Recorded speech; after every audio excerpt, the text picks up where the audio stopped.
What made you want to bring something like that to the city of Massillon? Well, initially I had a plan. When I was in Los Angeles, I was homeless out there and I was trying to rebuild myself, trying to understand who I was as a person.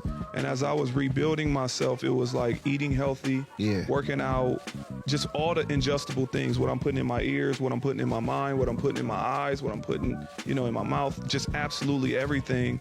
And the first thought was, how can I take everything I've learned from speaking at schools, speaking at 300 plus schools, take all these different things and put it into a format that my audience or my family can digest. Right. So the first thing was Greatness Cafe. So Greatness Cafe was about eating healthy and having someone to talk to about your problems.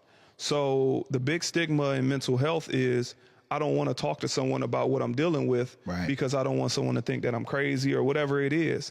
So Greatness Cafe was about setting up smoothies, sandwiches, etc.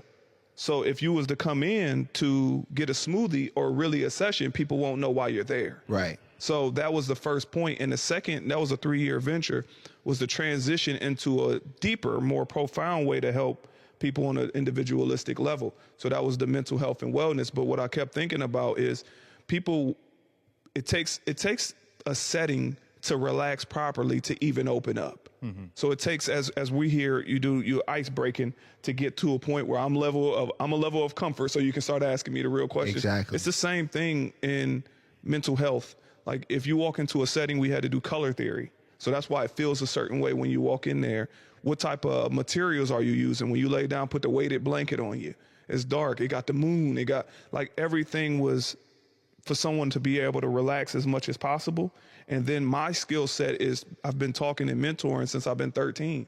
So I know what questions to ask certain type of people to get them to open up, to get them the answers that they need. Because some people like it straightforward and don't sugarcoat nothing. Yeah. Some people need the sugar in order for them to understand things they need to do to change. I know when I went to the facility, like, we had a conversation beforehand, and that made my experience more comfortable because, as I said, we've known each other for years but never had a direct conversation or met with one another. So when I went to the facility, we broke the ice, and I was able to sit in that chair. I was like, man, you know what? All right, cool. Because me, I like to read the room. I know the type of conversations I could have with a person when I look at them.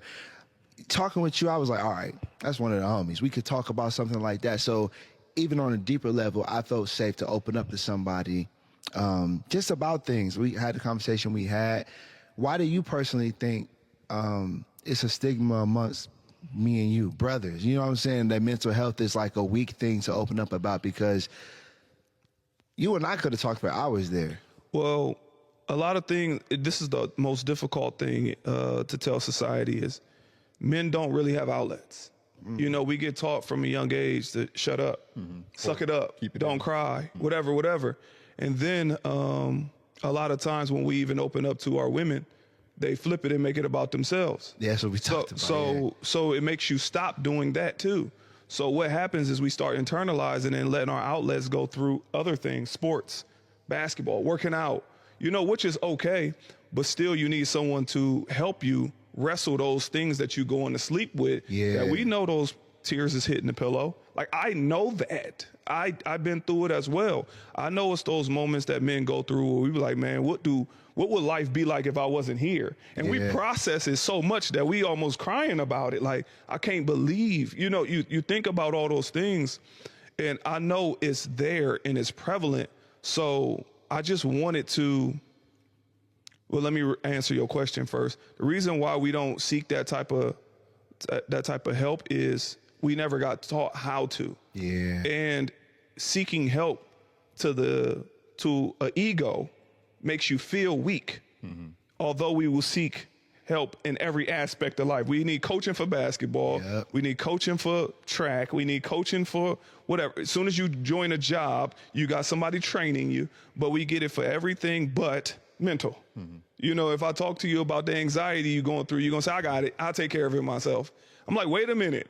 Just like you specialize in something, I specialize in something as well, and I can help you get to that finish line much, much faster than you are now, because you are where you are based on the things you've been doing. So it's clear you don't know how to get out of it, or else you wouldn't be there in the first place. So let me help you. And then it's like, nah, you know, so I think it's kind of like ingrained in our society as a whole to you are weak if you are being vulnerable about whatever it is that you're going through. And then added fuel to it is our surroundings of women and just all those things. Because I definitely love the awareness now with the internet, because growing up, there were times when I was a kid and I would just be sad because my father passed. And then having somebody be like, oh, you'll be all right. It kind of was just like, well, I didn't solve the issue. And then now, you know, once I got like in my late 20s, and even now, like, I love that now we don't yell at the kids. We let them say how they feel, because sometimes that's all a person really wants. It's like, hey, this is how I'm feeling. Let's talk about it. But us being men, suck that shit up. You'll be all right. But now I love that we're seeing like, okay, what could happen if a man don't open up? Let's be there for each other. You know what I'm saying? A lot of times people don't realize that you train people how to treat you. So if I come to you and I'm like, man, this is what I'm going through, bro. You know, you like, man, suck that up, man. Don't worry about that. You just cut off me coming to you about that ever again. It will never happen again. Then there's times I might be like, yo, this is what my album sound like. But then you'll respond, man, that's fire. Now I'm coming to you because you're willing to give me constructive criticism about this thing. But one of the things that really matter the most to me, you shutting me down. Right.